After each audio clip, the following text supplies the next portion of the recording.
Okay, so now we're going to look at an article from a fella that you're pretty much likely to know. A fella called MARIK von Rennenkampf, journalist for The Hill. He does stuff to do with military applications, aerospace, all that kind of stuff. I believe he's also been in the intelligence agencies, or at least in the intelligence community at some point. But although he goes on to talk about the fact that, although this is basically dated the 25th of March, I know it's a little bit out of date, but it's still apparently quite relevant. And he's talking about the fact that these drone incursions, New Jersey drones and all that kind of stuff, and the stuff that was happening a while back over the military bases, is apparently still going on. Objects exhibiting advanced technology continue to fly with complete impunity over sensitive military installations and critical infrastructure. Despite the Pentagon's advanced imaging and sensor capabilities, the nature, purpose and origin of these enigmatic craft are unknown, raising an array of pressing national security concerns.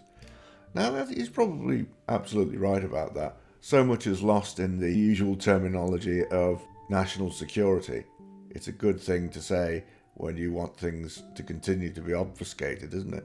Arguably, a thing that you could say, yes, is a problem for national security, certainly within the US. Not just in the US either, it's happened all over the world. So, in interviews with 60 Minutes earlier this month, two recently retired 4-star Air Force generals and Air Force commander and the Air Force commander overseeing North American airspace defense begrudgingly admitted that the drones that loitered in dramatic fashion over key military assets in recent years remain a confounding mystery.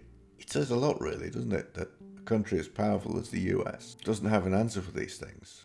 And of course, the Trump administration came out, which was their big promise, that they promised to tell us exactly what was going on with all of the drones in New Jersey. And they came out with rather a bland, banal statement to the effect of the fact that it was apparently Federal Aviation Authority that was sanctioning all of the stuff that was going on with the drones. Now, if you believe that, you're an idiot. And before I turn to questions, I do have news directly from the President of the United States that was just shared with me in the Oval Office.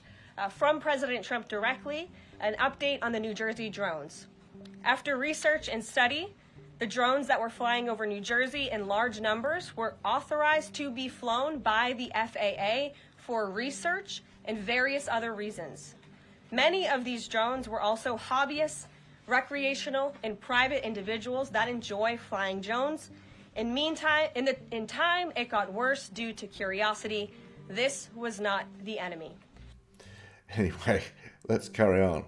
Senator Roger Wicker, chairman of the Senate Armed Services Committee, told 60 Minutes that despite being privy to classified briefings at the highest level, the Pentagon and the national security advisors are still mystified by the repeated incursions.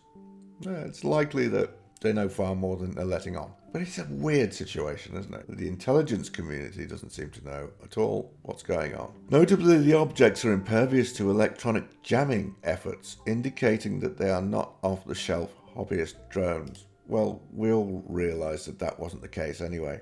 It's not a case of them being DJI Mavic 3s or 4s or whatever the new fangled things are now.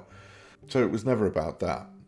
It was always something else. So let's carry on. On their face, these incidents pose an alarming intelligence and espionage risk.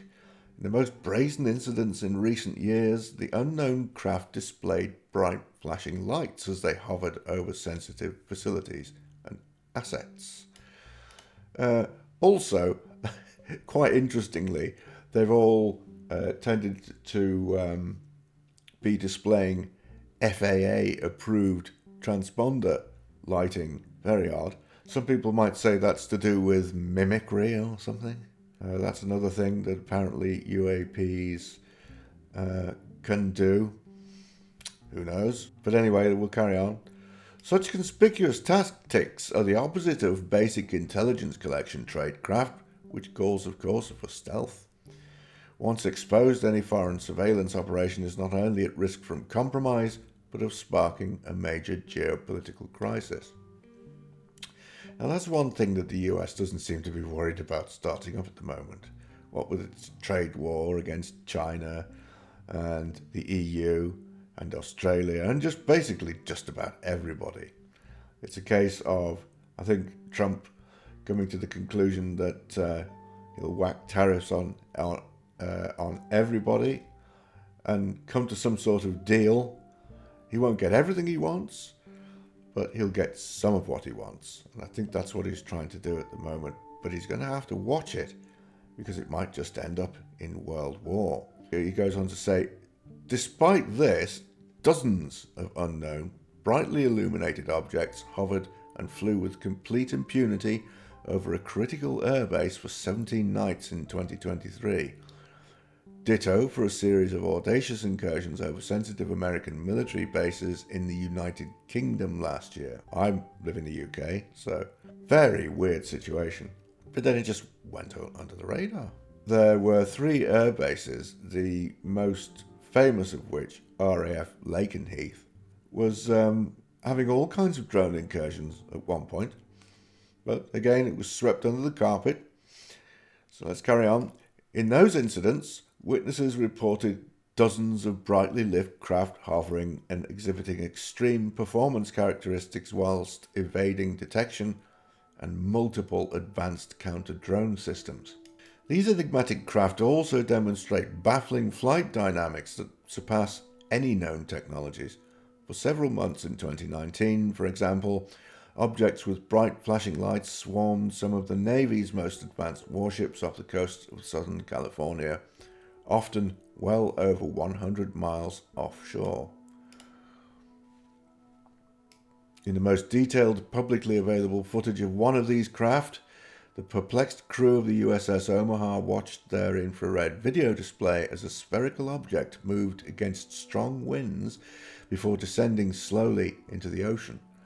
The sphere was one of many drones tracked on radar swarming their ship that night. Meanwhile, sailors positioned outside on the ship's deck recorded multiple objects with bright flashing lights hovering and manoeuvring around the Omaha, rubbished by many people who said it was some sort of weird bokeh effect. Again, that went under the carpet, and we still don't know about that now, do we? So then it continues. How can a spherical object move against strong winds and descend in a seemingly controlled manner into the ocean? Is this evidence of a breakthrough technology? Now that's the other thing that we've got to think about as well. What they describe as breakthrough technologies that aren't quite in the public domain, but are nearly in the public domain, that might exhibit all sorts of really quite extreme technological advancements. I would say that a very big percentage of those might well be those breakthrough technologies, whatever you want to describe them. Lots of them are probably man-made. More recently, law enforcement officers observed similar swarm dynamics in rural Ohio, Indiana, and Wyoming.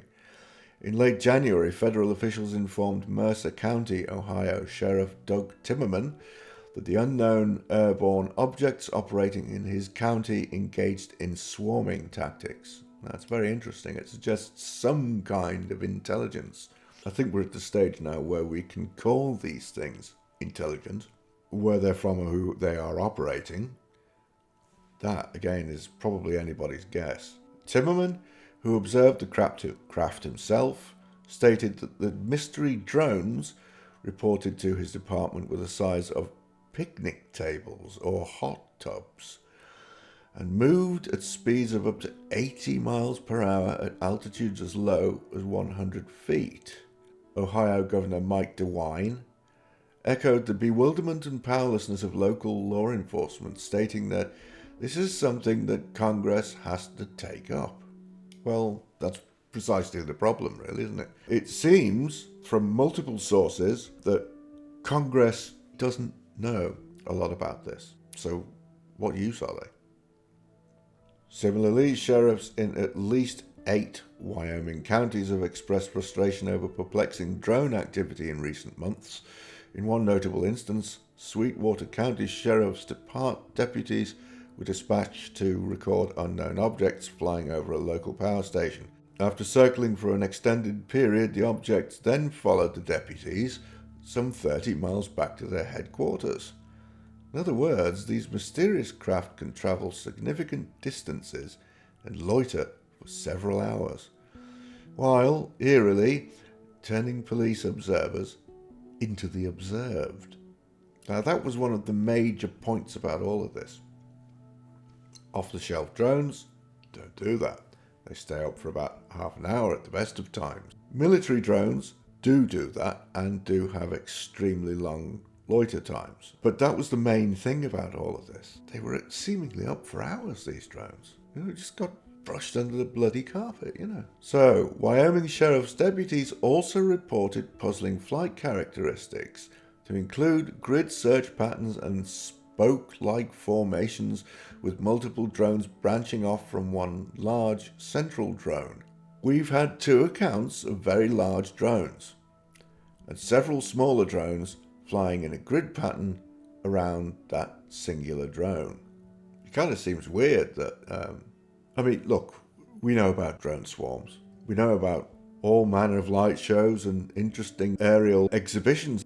To my mind, it seems very stupid. Maybe I'm naive, but it just seemed absolutely crazy that the US's so-called adversaries are going to be as blatant as they appear to be. And if you're going to blame it all on entities like China or Russia or any of the evil empires that the US seems to want to pick fights with, it doesn't seem to me to be the case that they would waste their time doing this sort of thing. Such perplexing flight dynamics match those reported during a series of mysterious incidents that occurred in rural Colorado, Nebraska, and Kansas in late 2019 and early 2020. Folks, it appears that these things are still going on. Contrary to what you might read or look at in the news, print media, mainstream media as a whole, they've swept it under the carpet, as we all knew that they would do. The question is, will folks make loud enough noises to actually bring this out of the dark recesses of where it resides and hides? That is another thing altogether. This channel will be devoted to looking at those stories and to try and put those out into the open. We'll also be thinking about how consciousness has something to do with this, whether it's the entire answer or whether it's just part of the puzzle. So, until next time, take care of yourself and carry on looking up at the sky.